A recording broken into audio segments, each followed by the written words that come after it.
Thank you all. Good morning, good afternoon, good evening. I'm Susie Ellis. I'm in Miami, Florida, so good morning from here. And this is one of our master classes, and I'm very excited about this. It will be our largest group ever, and we have RSVPs from 71 countries. So this is really extraordinary, and I think it says a lot about who we have as the masterclass leader and the topic. So Anna Bjurstam and creativity. I'm going to turn it over to Nancy Davis, and I just wanted to mention that she is one of the most creative people I know. The Global Wellness Summit she is head of creativity for both that summit and also the Institute. And she's extraordinary, and she's an art history background, art background, and so on. So of all people to lead and moderate, which is what she will do for this segment, I can't think of anyone better. So Nancy Davis, over to you. Susie, thank you so much for that. You can tell that creativity is my field because I've got, a black and white screen, and I had to do everything like art school. So that's my contribution. It's a very exciting day. This is an enormous group. I'll give you a couple logistics on Zoom. Beatrice has muted all of you, and that's the way we're going to ask you to stay. With a group this size, it's very important that we can hear Anna and not hear a lot of background noise. But we expect you to have questions for Anna. And I'm going to ask you to use the chat function in Zoom, which so many of you are already using. But if you're not familiar with it, the bottom of your screen, somebody just shared their screen. Okay, thank you. The bottom of your Zoom window, there is a chat button. And if you click that, the chat screen will open to your right. And that's where I'd like you to put your questions. I will be watching that and getting to as many questions as possible. If you want to see as many people as possible on your Zoom screen, then go to the upper right of your Zoom window and choose the gallery view. There'll be pages and pages you can scroll through. There are 6 right now, and there's an arrow in the center of your Zoom screen. And if you click that, you can see all the people as they come on the call. There are over 200 of them right now. Okay, now it's my distinct pleasure to introduce Anna Bjurstam. There are 1,000 things I could say about Anna, but in the interest of time, I'll just say that she is one of the most authentic people I know. She has creativity at her core. She's renowned for coloring outside the lines, but she has the unique ability to take that creativity, add heart and intelligence, and turn it into thriving businesses. She's done this for Six Senses, Raison d'Etre, Live Nordic, and more. So here to tell us how to find our own creativity in this particular time of crisis, Wellness Pioneer Anna Bjurstam. Anna? Yeah, wow, thank you. I'm getting nervous now. So many familiar faces. Thank you for being there, everyone. Super excited. This is one of my favorite topics. I want to start with a saying from Mary Cook. Is creativity is inventing, experimenting, growing, taking risks, breaking rules, very good at that, making mistakes, and having fun. So I think that is the essence of creativity. And I'm going to start by telling you a bit of a story because it kind of shows what I want to talk about today. And I want you to ask lots of questions, of course. But exactly 10 years ago, when we were in the middle of the financial crisis, and it started 2008, but we at Raison d'Etre, where I'm sitting today, we got a hit really badly 2010. One reason was because I had a baby, so my head wasn't in business. So I kind of didn't see all the red flags. And suddenly we had no work. We had lots of staff. I think we were 15 of us on the corporate office and then in spas. And suddenly it was like today. It was like, it's just exploded. And so we were thinking there, what are we going to do? And all our competitors starting to lay people off. Many of them went bankrupt and have been and haven't ever resurfaced afterwards. So what we decided to do was we wouldn't terminate anyone. Everyone took severe pay cuts, which was the number one. And then we said, and I didn't take salary for a year. And many of you who have had your own business know what that's like. And there was time during this time that I had to call my father, who wasn't very rich, but ask him for money to pay salaries. So I would have to say that I was 40 at the time. I felt like this was not where I wanted to be, close to almost having a year ago very successful company. And this year it suddenly was almost bankrupt. But I had this vision, and I said, we've created many of the brands in the world. We created Successes, Kempinski, Resens, Aman, Capella, Ariga Spa. We've done all these brands. So why don't we create our own brand? And we started to brainstorm, and we came up with Live Nordic. And we just came up with an idea and said, what do we want to do? Well, we're in the Nordic countries. Someone has to be interested in Northern healing. So we started to brainstorm. The team came with ideas, and we created Live Nordic, which is today Live Nordic. And the way that happened was that my daughter, Liv, walked in through the door one day when we were thinking about what are we going to call it. And then Patrick, who was there, said, Live Nordic. And we're like, yeah, that's perfect. So and also Liv. Liv is actually Eve in the Norse mythology, so the giver of life. So it was very appropriate. So anyway, we started to have this idea, and we put together material. We had no clients. We didn't know what to do. But we took, as Lao Tzu says, every journey, a journey of 1,000 miles starts with one step. So we started to take steps in something that we thought was the right idea. So today, Live Nordic is Raison d'Etre's biggest revenue maker. It's about 80% of the revenue, 85% of the profit, actually. And that was from a time when things were looking dire. And obviously, we then continued to build Raison d'Etre. I sold it 3 years later to a very nice price. And today, Intercontinental Hotels owns it. So it has really been a journey where and I think there is no creativity without a lot of failure. I know that Brené Brown has said that, someone who I like a lot. And it's about breaking rules. Another story is right now with Six Senses, when this crisis hit, and I started to think like, okay, we're closing all our hotels, and everyone was in this crisis mode.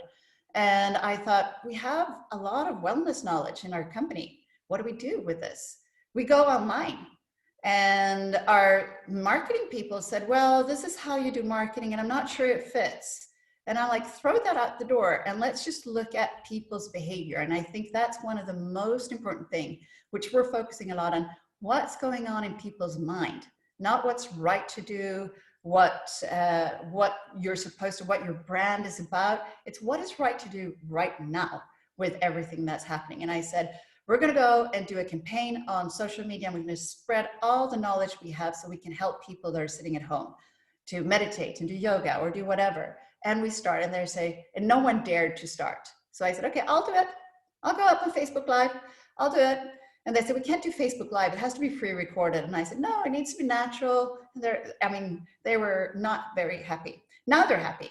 But again, that's one of those things where you just jump. And of course, you have lots of fears, and you sit there at Facebook Live. No, you have no audience, not like this, and you have no idea what people think.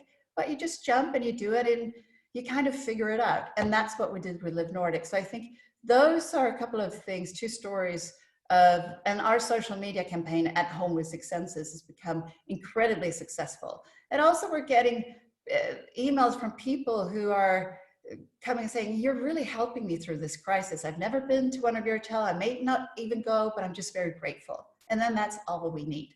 So I would say when it comes to creativity is that, first of all, you need to calm your mind.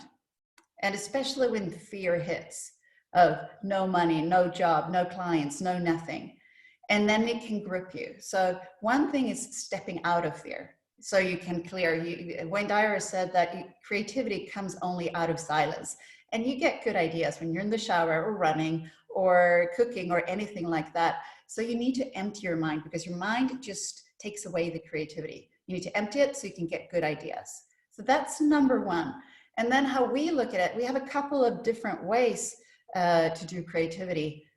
One is that we just brainstorm, of course. We quiet the mind, we do a meditation or visualization, and we brainstorm. Another way which we work very structurally in our both rest and depth and six senses is through the design thinking process, the IDEO process, which many of you are probably familiar with, which is a very structured way of doing innovation and creativity, and especially for those who do not feel that they're creative, but it works. So design thinking there are free courses all over the net.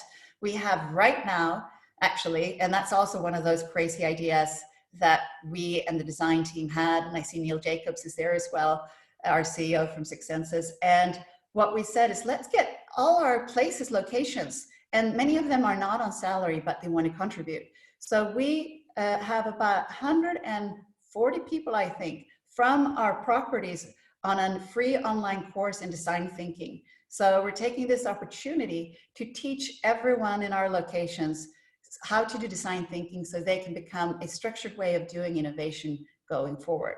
And I'm going to interrupt you 1 second. Can you explain a little bit more about Six Senses at Home and how that works? Yes, absolutely. So Six Senses at Home is, we've looked at our pillars. So we talk about eat, sleep, living naturally, mindfulness, connection. Of course, connection is hugely important. And then what we have done is then created a number of, we have Facebook Live twice a day on Facebook channels, where we have yoga or meditation or lectures, or how to make the perfect coffee, or how to do a fridge clean out. So all kinds of things, of topics. And we also do an interview daily on Instagram Live that is done by our Vice President of Wellness, Mark Sands. So he takes an interesting guest. I also host a talk show on Sundays, and that's our second Sunday now. So we bring in interesting guests. And that was also one of these ideas. And these guests are world famous. So we had Alberto Villoldo the first time.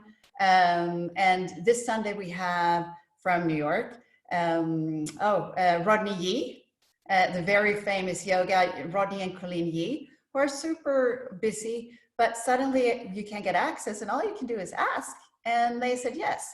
So we have a number, and then we have post, and then we have on our webpage, we have a landing page where people can take whatever they want and use at home. So there can be anything from meditation to drum. I do drum journeys.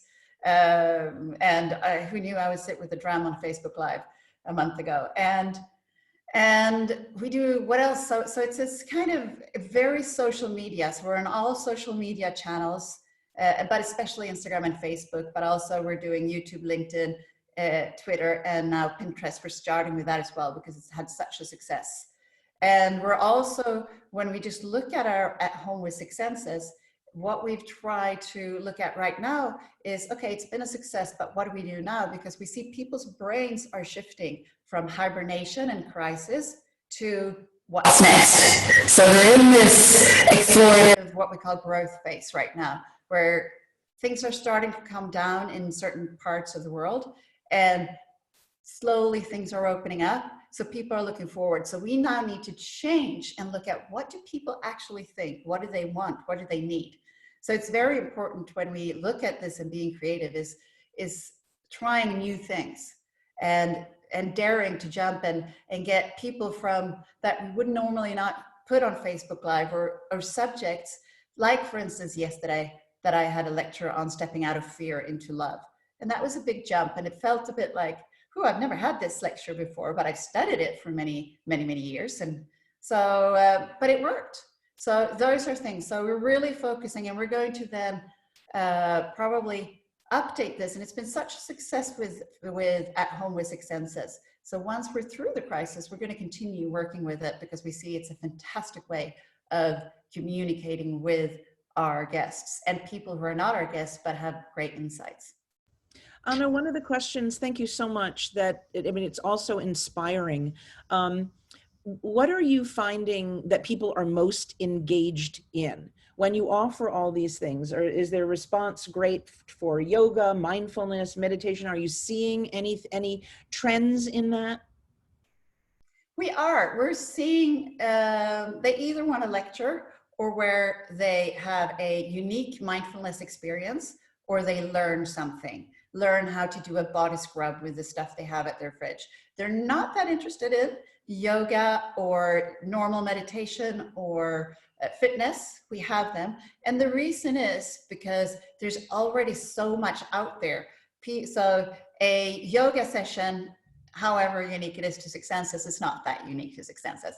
So they can find that on YouTube and much more professionally than a Facebook Live. So we're seeing that anything that they can get normally anywhere, they're not that interested of, but anything that is unique and special and comes also very real. They like, we can see that structure.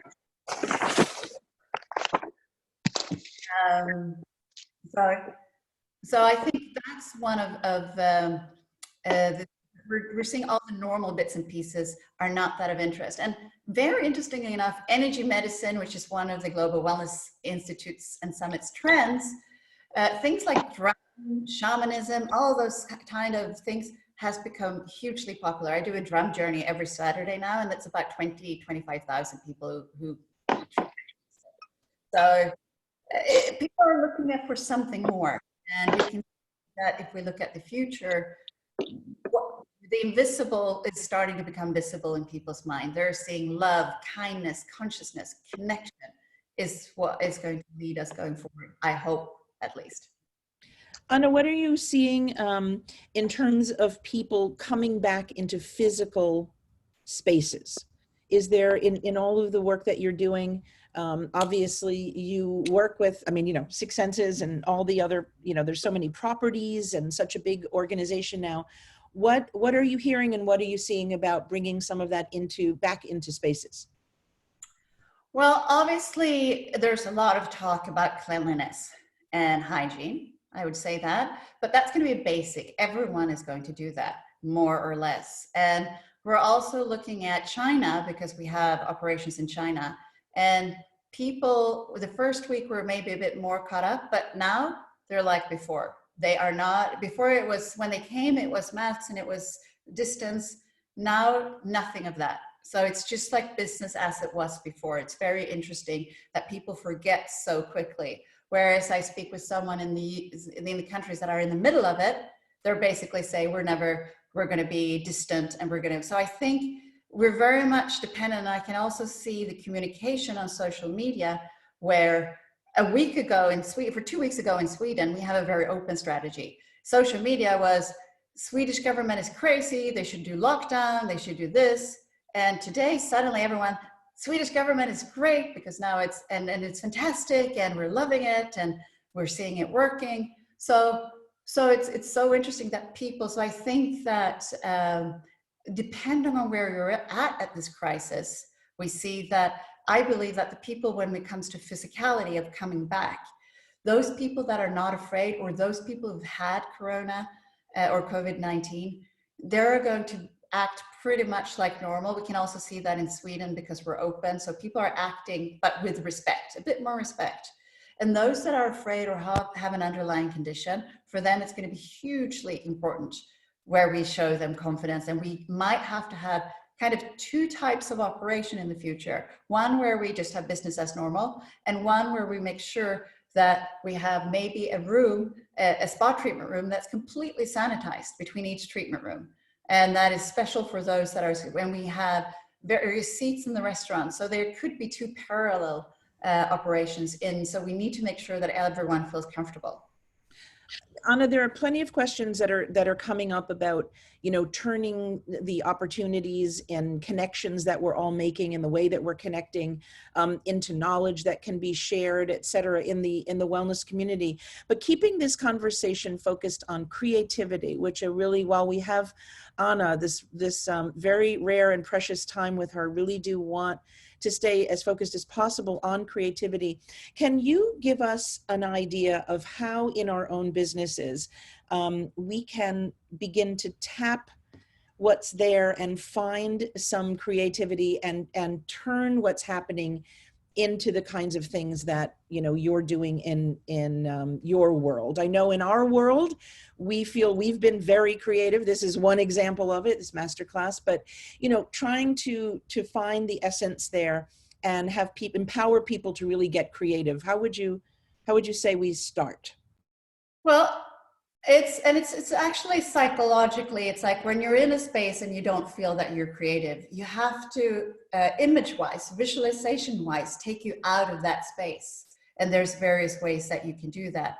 But knowing how we are creative, or how I lead groups to become creative, is that we actually do a visualization exercise whereby we try to, let's say that we did this the other day at the executive team in Six Senses, where we said, if you're going to a Six Senses 1 year from now, so just imagine, and then they all kind of closed, and we kind of imagined them that they sat down and their physical body was here, but they traveled in their mind 6 months or 12 months ahead to a location.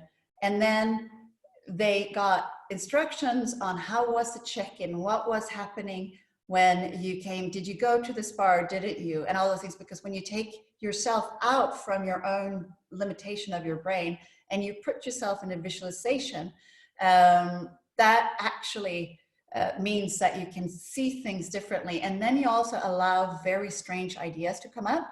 And then you just note all the ideas, and some of them are absolutely impossible. Like, we want to paint all our hotels pink because that's the color of love or something. That's not going to happen, but it doesn't matter because that might lead into something else. So again, and there's also another, that Colette Byron Reed, who was our guest Sunday, who is an oracle card reader, one of the best, biggest one in the world. I think the #1 in the world. As she said, you also can do a bird exercise where if you're in fear, if you picture yourself, what fear around you look like. It could be like a burnt down forest or a dried out lake or anything. And then you imagine that a bird comes and picks you up high up in the sky, and you see that burnt down forest far, far down below. And you just get up in the blue sky, and suddenly you're not afraid anymore. And it's not a spiritual or mambo jumbo, it's psychological, where you use images to step you out of a fearful place to a more creative space. But I would say a visualization exercise, and we at Rest and Debt Trust done that for many, many years, and we still do. Every time we do a new concept of some sort, we just brainstorm together, Regent, and we're working with Intercontinental now. And every time we do several of these visualization meditations together with a lot of other things. Another thing that I just also want to say to get you into creative mode is talk to people, interview them, ask them what they actually think. What do they want? And it's not a quantitative survey. That's been proven that that doesn't help that much. It's in-depth interview, to go in-depth with your clients or your potential clients and have a 1 to 2 hour talk. And we do that, and we have all our GMs do that nowadays, and we learn so much. For instance, the biggest complaint they have about Six Senses, we've learned from our guests when we've done in-depth interview, is from the plane, they disembark the plane until they get to Six Senses. That's their most negative journey. So we're now looking, how can we, and we had no idea, and we would not have found that out from a quantitative survey. So I would also say another thing is to really do in-depth interviews with your clientele. And a third thing that I also want to kind of put the drum on is to look at what we call analog research. It's what other businesses are doing. So when we were doing a design thinking brainstorming in Six Senses last year about guest experience, we looked at what I think it was Qantas. And what they do is that when you check in, you can order your coffee. I want a mocha.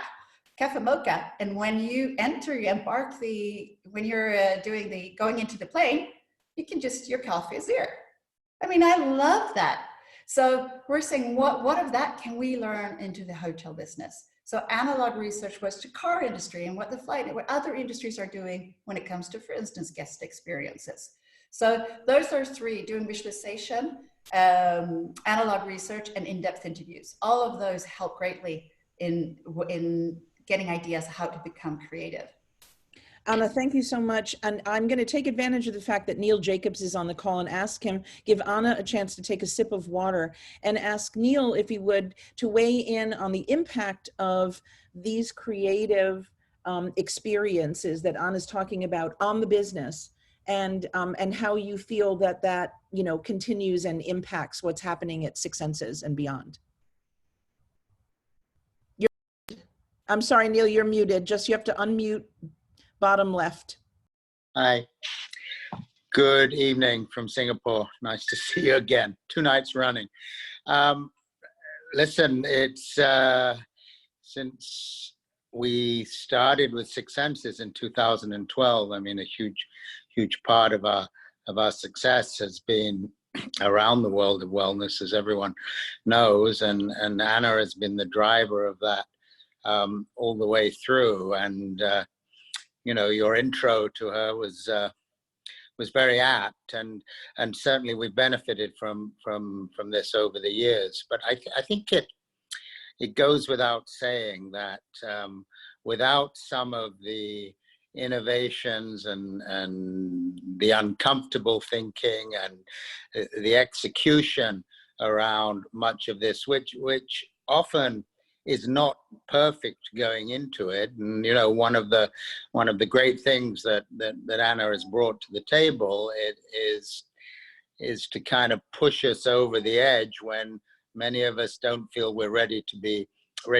pushed, and just to start something and move into something, even if it's not perfect, because you know that bravery is essential.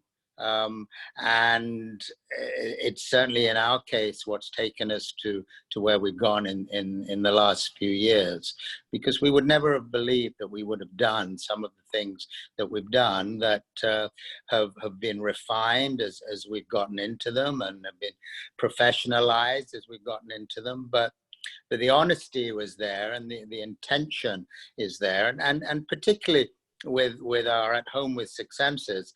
I mean, Anna and team put this together in a matter of days. This wasn't weeks. And you know, people can go and look at what we're doing online, and you know, the footage or the content is very raw. It's not highly produced. It's not slick at all. But what comes across, we believe, is that it really comes from the heart, and the intention behind it is pure and has great integrity. So, which it does, because that's what we all believe, and that's what we wanted to put out there into the world. So, long answer to a short question, but it's in big part the reason for some of the successes that we've had over the years. And I believe this latest content and what we're doing is also helping to keep our name out there, and in the tone that it's being presented, and you know, that is going to allow us to have greater impact when the re-entry comes, if you like. And as we come out of this the other side, the focus is very much now on how we can deepen the content of what we do. So, you know, Anna and team are in full creative mode right now. Is what is going to make us even better, you know, 3 months from now, 6 months from now, going forward. Neil, thank you so much for weighing in that way. And I think, you know, we're getting a lot of comments about people feeling hopeful, a little, you know, feeling like there is something that can be done now that's very proactive. The idea of being creative at this time, very, very powerful. I'm going to put Anna on the spot in a few minutes and ask if she'll lead us in a visualization, if that is possible. But in the meantime, while you think about that, Anna, an excellent question, there's so many, came from Jennifer in Toronto, and that's about, where does financial validation for an idea fit in the creative process?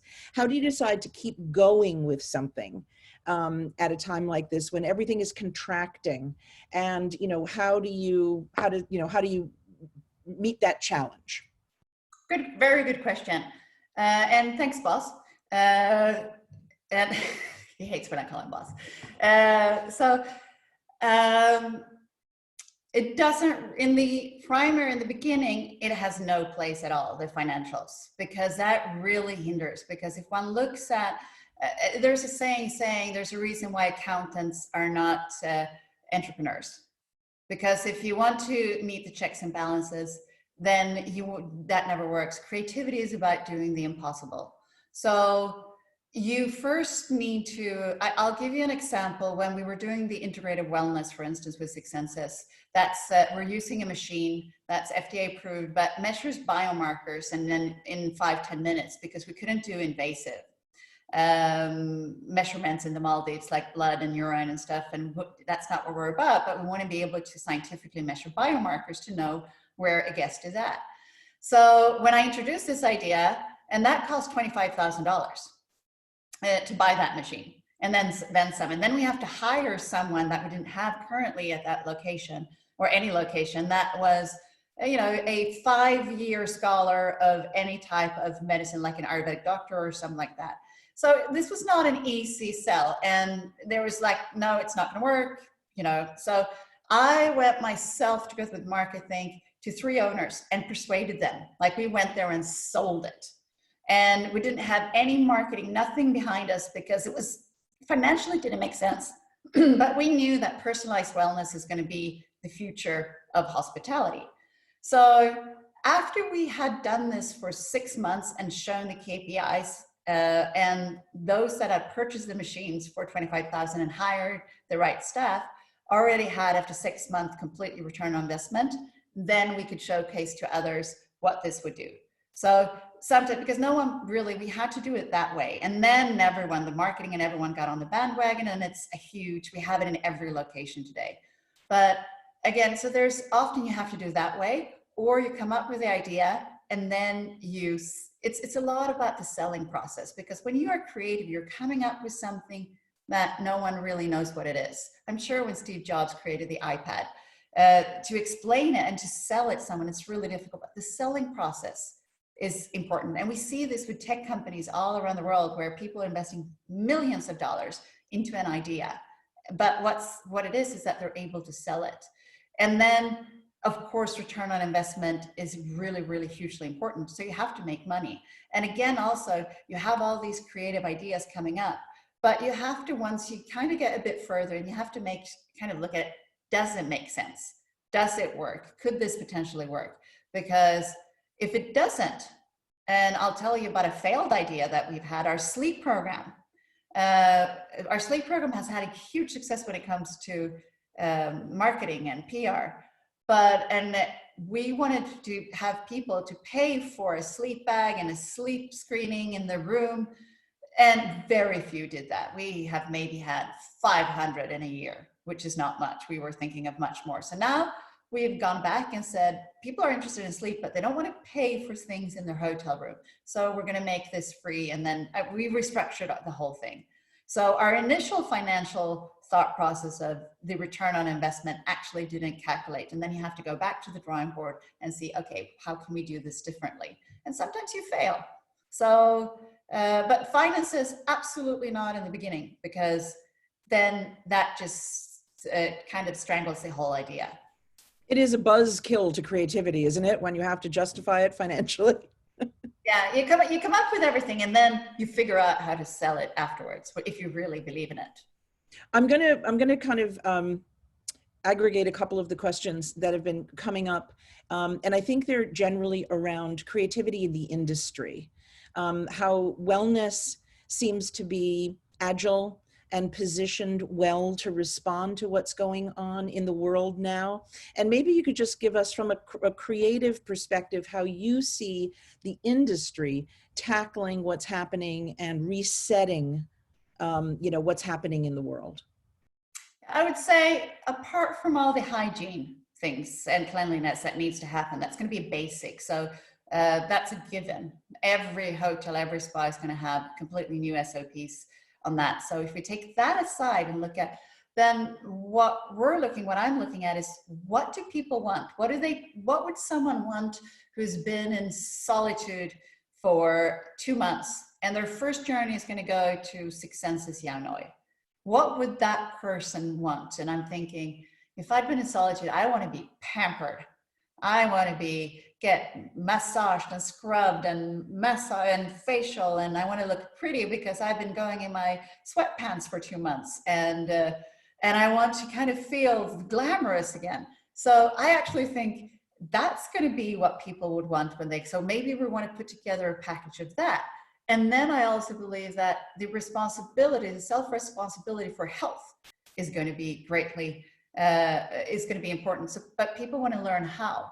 And so they want to learn how to meditate because they don't want to be in this fearful brain that they've had. And also when they realize what actually stress and fear does to their immune system and their body, and that when they understand that actually Alzheimer's usually comes in springs, even if you have it, it is what triggers both Alzheimer's and cancer is generally stress and fear. So it's really, really unhealthy. So mindfulness, and I think, I can't remember who said it yesterday, how that important is going to be in the future. So people want to learn how to meditate, what's good for their immune system, and they want to take courses, they might want to learn how to cook. I also think that wellness programs, of course, is going to continue to be important, but I think in a hospitality and a spa industry, it's going to be much more about everything all around, like mindfulness, walking in nature, understanding wellness in a different perspective, learning how to cook. So there's those things. I think it's going to be a lot of wellness outside the spa and hospitality. And that's what's coming going forward, I believe. I want to touch on one of the things that you mentioned, and this being the 50th anniversary of Earth Day, and Six Senses being a brand absolutely devoted to beyond sustainability. But if you could talk a little bit about how we get creative about the planet.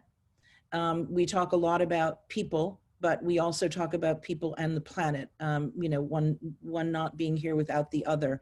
Very important topic. And I wonder how you focus your creativity in that direction, if you could give us some thoughts about that.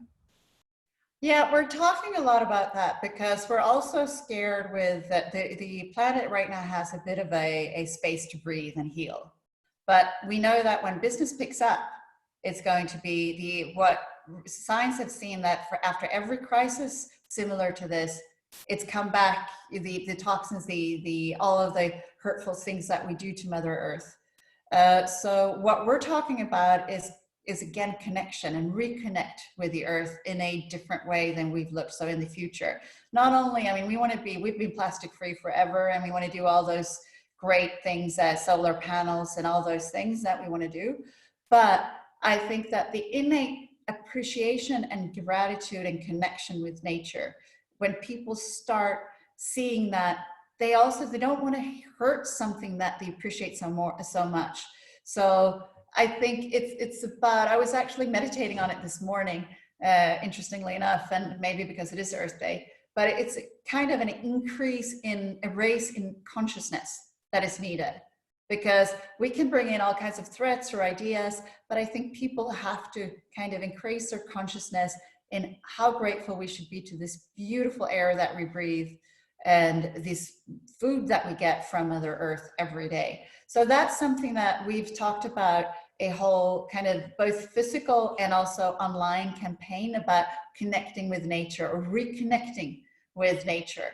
Is something, because I think there is a reconnection. We've lost the connection with nature. So I think that is how I see it, because otherwise we're just going to go back and we go with our cars and planes and everything. But if we love nature, it's hard to hurt someone we love.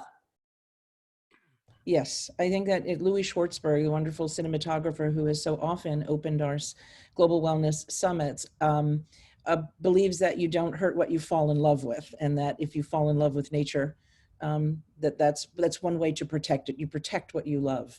I want to just acknowledge all the wonderful questions that are being posed and all the wonderful advice and information that's being put in the chat screen, and mention that after this call, within a day or so, you're going to receive a follow-up from us, and that's going to contain the email addresses, contact information for the people on this call. And I urge you to reach out personally to each other to keep the connections and collaborations going, you can certainly send questions to Anna. It's not for promotional purposes. It's not to send out blanket emails, but so that this conversation can keep going. As you can tell, I'm trying to keep it on the subject of creativity while we have Anna. There are a lot of wonderful questions in a more general nature. How do you feel travel will come back?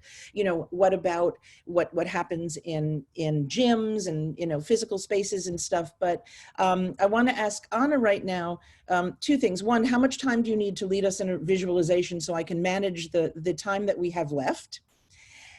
If that's possible, I think 10 minutes. Okay. Then 5 minutes is enough, actually. I can do 5 minutes. Okay, so we'll save that. I think it'd be maybe a wonderful way to end this session with an experience, something that you lead your team on. I wonder if you could just talk about creativity personally, from a personal perspective. How does creativity play into your life, and how does it manifest in your life? Oh, that was well, I'm childish. I'm really, I was over Easter, I was at my sister's, and the kids there, the youth, they're 11, 14, 20, 21, 22. They were discussing the grown-ups' age and mental age. And they came, and this is not a, like, they said my mental age. Their mother, my sister, she's 53. They said, she's 53, but you're 25 mentally. And it wasn't really said in a most positive, because they feel that I am incredibly, I might not look it, but, and I think Susie and Nancy, you know it, and Neil definitely, is that I'm pretty much a kid still. I think for creativity, you have to be a kid, you have to be a child, you have to let that child continue and do some crazy stuff. So I think that's one of the most important thing is, and then come up with ideas. Why don't we do this today? Or why don't we do that? Why don't we try this? I use it a lot actually when I cook, and generally it works really well, but sometimes we have to throw it away and get takeout because it's just not always, I can say my cauliflower pizza, I should have read the recipe a bit more because it tasted terrible. And my kids will never eat it again. So those things is that you have to wake up your inner child, whatever it is. I mean, yesterday, I actually said that, and yesterday I went out running. It's wonderful weather, so I went out for a run. And as I was running with clothes on, I was thinking, and I was running by the ocean, and it's about 5-6 degrees in the ocean. And I was really warm, and I thought, maybe I can jump in. And so I said, why not? So I took off my shoe. When I was going back to where I live, I took off my shoes, and I had my pants, or my running pants, and the top, and I dove into the 5-degree water, and it felt, and those are the things that you just do those, and it was wonderful, and it made my day. And there was an old guy sitting on a bench, because they're all sitting isolated on benches nowadays, and he's like, "You're crazy. What are you doing? Why would you want to do that?" And I said, it's good for the immune system. It's fun. So that's kind of, I do things on spur of the moment. Sometimes it works out. Sometimes it's a really bad idea. But I think that inner child is important to keep on. And so often, and especially women, I think men are better. If I look at Sammy, who I see there, for instance, he always has his inner child out, and he has lots of creativity. Sammy's one of the most creative people. He comes up with all these fantastic idea with Garliana tables, and some of them are really crazy. I mean, once, a couple of years ago, he showed me a sofa that became a bed, and then he came back to a sofa, like a treatment bed, not a normal bed. So again, but I think Sammy, we can see that with all his jackets, he's wearing a yellow shirt today, but he's also has a lot of child inside of him. You have too, Nancy. I was going to say that I've never been accused of being 25. It's usually somewhere a lot lower. And I think probably, you know, people who access creativity a lot really do have a playfulness and a childlike quality. And it, you know, I hold on to it for dear life. It helps to have, you know, children and grandchildren around to bring that out. I'm going to ask one question, then I'm going to throw it to Susie to see if she has a specific question. Then we're going to come back to you, Anna, for your visualization. And the one thing that we haven't talked about at all is technology. You know, there's a lot about wellness going virtual, you know, telewellness, AI, all kinds of things being brought into play, all kinds of, apps and, you know, the importance of technology at a time when people are isolated. Obviously, I mean, you know, this is medium's the message. I mean, we're all using technology to a great extent. To what extent does technology play into the creative process for you, or any of the creativity or projects or services or products that you're creating? Well, I try to stay on top, and it's impossible, but on technology, because technology is hugely creative. So I think technology has a really, really big space in the future, and we use technology. We do our integrative wellness screening with technology. We do a lot of technology. We do use vibrational plates. We're equipping almost every spa we have now with biohacking equipment. Would it be monochrome light or sound loungers or other technology that helps us? So I think that technology is very important, and it can add. So one should be. But interestingly enough, I realized for a whole week, and some of you are much, much worse, that about 10 days I had not been touched. I had not been with my kids, and I had not been touched. I had not had a hug. And then in Sweden, as things are open, I went for a massage. And this was about 2 weeks ago. And then I came out of that massage, and I was literally as I was high on whatever not for the rest of the day. And I was wondering first, it took me a while to see what's with me. It's like, did he massage me with cocaine or something? I mean, no, but sorry, I shouldn't say that. Sorry, I did not say that. And that's kind of like, because I was that is how, not that I would know, but I could imagine that's how high I would have been. But then I realized I had not been touched. And it was the most wonderful feeling.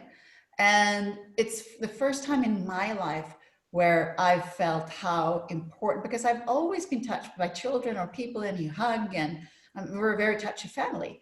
But I realized, so I think that technology is great, but we're not going to lose touch. Touch is, and we know this from science, we cannot live without touch. So I think we need both. And we're not going to be, however much this is, we don't survive without touch. We just don't. So we need it. So I think it's going to continue, but technology is going to be a great helper. Thank you, Anna. Susie, I'm going to go to you to see if you would like to ask a question or comment or something. Just a couple things. And actually, I saw the question from Jean-Guy earlier. And it was a question I had before, but I know the answer to it now. He asked, did you say 25,000 people tuned in to your whatever it was that Sunday? And Anna, the answer is? Yes, it's like, it's crazy. Well, they're not 25,000 people online on the same time. It's like usually between around 500 that is there, but then immediately, because there's different time zones. So the US, if I do it in the morning, the US then comes in, and maybe a couple of thousand looks at it afterwards. So 25,000, looked at the drum journey or whatever. Yesterday it was 30,000 views on the lecture. It's crazy. I think that is amazing. And then I just wanted you to mention something that you had mentioned on a different call that I thought was kind of astounding, because I know Sweden is not in lockdown the way other countries have been. And one thing you said was, you kind of wish it was. Do you want to talk about that? I must have said that. Yeah, I'm a bit, I mean, in one way, and you're always like, I have not curly hair, and I always wanted curly hair. So you want what you don't have. But I feel like I would have loved, because it's been great. It's like business as usual. And yesterday I talked to Stan Tatkin, who is a relationship guru in the US, actually. And I was picking up Liv from ballet, Leon from soccer, getting food ready. And it would have been kind of nice to just have like a pause and stay at home and then reflect, have some quiet time. I mean, I'm a bit envious. And I shouldn't say that because he can hit me later, but because obviously people are envious, but it is kind of nice. And I like what Martin said last week, is not look at it as a retreat. And I didn't get that retreat, actually. So Mr. Jacobs there is in a retreat because Singapore is really locking up, but I would have loved to be more in a retreat. And I'm not sure he agrees with me at all because he's on the other side. Thank you, Anna. Over to you, Nancy. And I find that very inspiring that I think some of us who have been isolated somewhat, are seeing a lot of silver lining in that. So thank you, Susie, and thank you, Anna. Yes, and I will say that I'm living inside the silver lining because we are quarantined with our kids and grandkids. So I feel very blessed because lots of people are separated from their children, are used to seeing their grandchildren every weekend and can't, and are FaceTiming, and it's a different experience. It's happy chaos, but it is definitely something to envy, I will absolutely say. I'm going to ask Anna now if she would lead us in, I latched onto the visualization. Perhaps there's a different creative experience you'd like to lead us on, but something that, leave us with an experience of creativity would be terrific. Okay, well, let's see if I can do that. And I also want to say one last before thing that we start talking about, if we have to just surrender what is. One can get bogged down into why, or is it a conspiracy, and which government is doing the right strategy, and should we let the schools open? Just kind of, I think, in order to get creative, it's just like surrender and embrace. It is what it is. And then you can go forward, because if you get into reading everything on social media and all those things and debating what is the right way, because everyone thinks their own way is the right way, and you want to debate it. So I just say that's my thing, is also with creativity. You just have to let go and just embrace it and accept it. You have to accept the situation, and then you can go forward. But let's do this. Exciting. I was not prepared, but I'll take you on a journey, and I want you to sit just straight up. You close your eyes and you try to keep your spine straight. And you get aware of your breath. And just be aware that you actually are breathing. What a miracle that is. And then you get aware of your energy body, the life force within you, not your physical body, but the soul, the life. And you put a little bubble around it. And we're going to do a bit of a journey. And we're going to do a journey of yourself 1 year older than you are right now.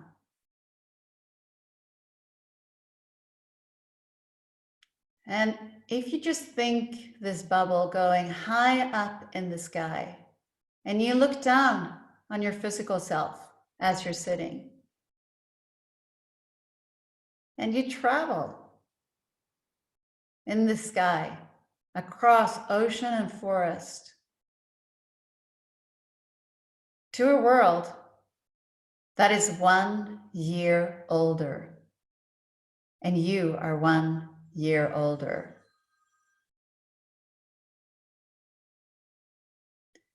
And far down there, you see a hotel, and you have to choose. So stay up in the sky, if it's on an island or if it's in a city, if you're alone or with a loved one or children. And then you travel down to this hotel, and you stand outside. And just picture it, where it is, what it looks like, the temperature outside, the smell, the wind.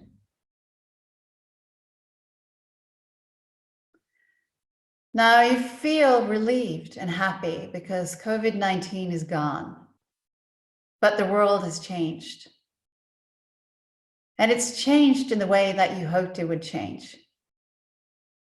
And love and kindness and compassion are part of everyone's daily life. And you're going to your first hotel experience that you've had since this crisis abroad. And I'm going to leave you, and I'm going to let you go into the hotel and have an experience for about 1 minute, 1.5. So I want you to just imagine the check-in, and if you go to your room, or if you go to the restaurant, or if you go to the spa, what that would be like now that you're 1 year older and the world has changed.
And prepare to leave.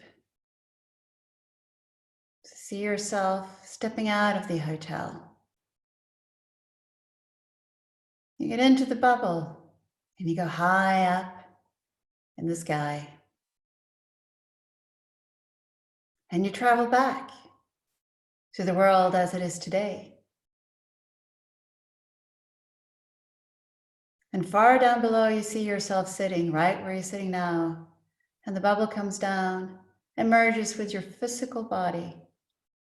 And just make sure that you feel the surface that you're sitting on, your feet against whatever surface they're against. And that you're fully in your body. And when you're ready, open your eyes.